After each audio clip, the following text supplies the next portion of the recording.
list of speakers that I had 3 people who had to speak before me. So I was still sitting and collecting my thoughts when suddenly my name was sprung, and here I am. So just bear with me as I figure out how this brief intervention of mine is going to go. I was trying to figure out why I was here, because almost everyone else, not almost, everyone else, barring the Honorable MLA Saab, he's our local host, everyone else on the dais has a connection with medicine. Barring Sakina, who left at the very last minute against the best advice of Janab Doc Saab and myself, we have a panel of eminent doctors on the stage. I and the Honorable MLA were the only ones who have absolutely no such, we can't lay any claim to that.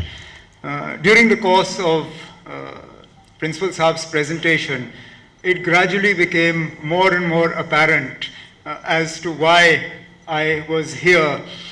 And part of that, I think, links to some of the photographs that were presented to all of you.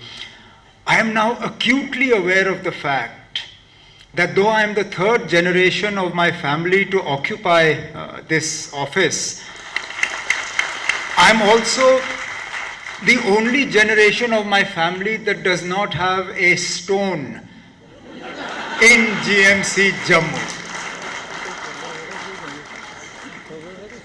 My grandfather has 2, my father has 2, I have none. Now, I think there also a little bit of, how should I put it, unfairness perhaps, because you might have noticed during my previous term in office, the super speciality hospital was started. उसमें आज़ाद साहब का नाम है, फारूक साहब का नाम है, मैं वज़ीर आला था, लेकिन मेरा नाम उसमें कहीं है नहीं. अब पता नहीं उस दिन मैं कहाँ पे था जब चोरी छुपे आज़ाद साहब और फारूक साहब ने वहाँ संग या रिबन काटा, नहीं तो शायद मेरा भी नाम वहाँ कहीं ना कहीं दर्ज हुआ होता. लेकिन चलिए कोई नहीं. अब प्रिंसिपल साहब ने in the course of his presentation has put some of the ideas for future growth for GMC Jammu. I will sit down with Sakina and with Abid, and I will make sure that at least one of those proposals goes through, so I can get my stone also in GMC Jammu, so that in future, when these sort of presentations are made, I don't feel left out.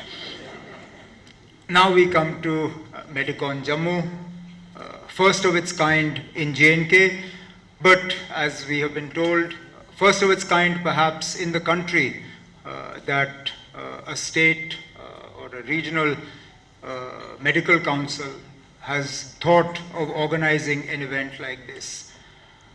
In itself important because it allows the best minds to come together, to share ideas, to share best practices, to share advances in research, and also to deliberate and discuss on new emerging trends.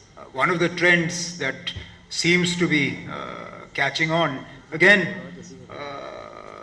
Principal Saab made a passing reference to it when he was talking about the need to have a separate center for transplants. He talked about robotic surgery, and with that he added a sentence which was almost in passing, but he said, one day AI will be doing the work of medicine. And honestly, I can't imagine a more scary prospect than completely putting my life in the hand of a machine. At the end of the day, there is something to be said for human contact. And that is where you doctors, you literally do God's work. You pull people back from the jaws of death. You give people hope where perhaps all hope is lost. You are there when people are at their most vulnerable, whether it is the patients, whether it is the patients' families. You are there to join in their happiness when they recover.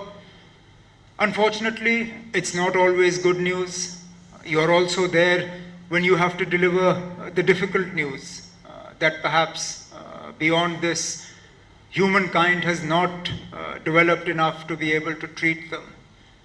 You're there when their emotions are so volatile that unfortunately you find yourselves at the receiving end of their reactions or their outbursts.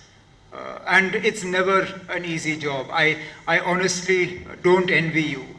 The fact that all your lives, pretty much you're learning. I've seen that from my father. As doctors, you never stop learning. You're always learning about new techniques, new ideas, new medicines, new ways to treat patients. And therein again, as I said, this whole move towards artificial intelligence. How can a machine replace for me the human emotion that comes from a doctor telling me what my diagnosis is or what my prognosis is or how my family member will do? I've had occasion, both for myself or for members of the family, to have to go to hospital. And truly, we hold on to every single word that doctors tell us, every single little bit of hope. And so, like I said, Medicon 2025 in J&K will talk about a whole lot of things, but I also hope that some of the more futuristic advances that Principal Saab alluded to will also form part of our discussions. How much technology is a good thing? How much human contact can be replaced with technology? I'm sure there are many things that machines do better, but there are some things that human beings will always do better than machines. So where does one draw the line in terms of ethics in medicine? Is there ever a point where too much ethic is a bad thing? Now, these are sort of wide-ranging discussions, but they're discussions that need to be had. This whole move towards profit, do medical care and profit, do they clash? Is it ethical to expect that hospitals will make treatment a means of profit? These are ethical questions that doctors always face. Doctors that go into big corporate private hospitals where they're given targets not so much according to how many patients they treat, how much revenue they generate for the hospital. So a patient will go in with a headache and find themselves x-rayed for their ankles simply because they have to do a certain number of tests to meet targets. So there are all sorts of debates and discussions that go around the subjects that Medicon is going to touch upon. And the good thing is that you've also involved the students with the SRDC. I understand that 11 credits are going to be given to participants in this Medicon as well. That in itself will drive greater involvement and greater enthusiasm on the part of those who have to learn. For me and for Sakina, for Abed, our challenge is to make healthcare more easily accessible.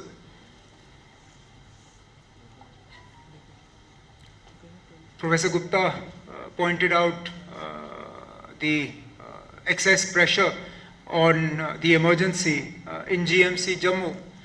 That simply stems from the fact that our peripheral areas, healthcare is not to the standard that we require it to be, which is why everyone floods into cities.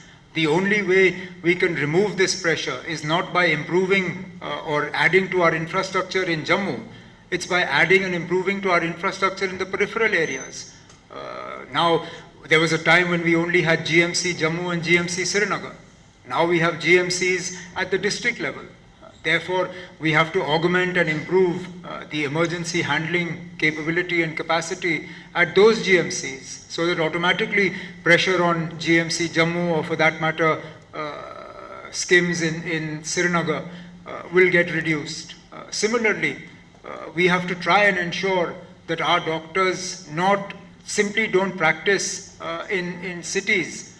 I know it's not a popular thing for me to say, but at the end of the day, our rural areas also deserve some amount of health care, some amount of access to medicine and medical facilities. And I truly believe that it is the younger doctors who will be able to do that, because the pressures on you are less right now. And by that I mean the pressures of having a family, children's education, and things like that. So we, Sakina, Abid, myself, all of us in the government, we're constantly trying to see how we can make your lives better by making more funds available to you, by making more facilities available to you, and also by trying to give people in the rural areas access to better quality health care, so that our quality of life in Jammu and Kashmir improves. The sort of request that Professor Gupta Saab put in about age limit augmentation, it's something we did last time. I'll sit down with the Honorable Minister, with her officers, and take a look at it. I mean, it's something in the normal course is logical. Longevity is increasing. We also need more doctors. Even last time when we raised the age, it was because we found that a number of our faculties were at risk of being de-recognized because we didn't have adequate teaching staff. We found that our best teachers were retiring far too early. And now again the same thing. Because we've added so many government medical colleges at the district level, we need to have adequate number of teaching staff in the medical fraternity. So therefore, we will sit down, we'll take a look at it, and I'm sure we'll be able to find some way forward on this, but with the expectation that J&K Medicon will sit down, deliberate, and sort of make use of this opportunity. I look forward to coming back again to GMC Jammu, to being amongst all of you, perhaps at that time with my name on a stone, but I wish you all the best. Thank you all very much.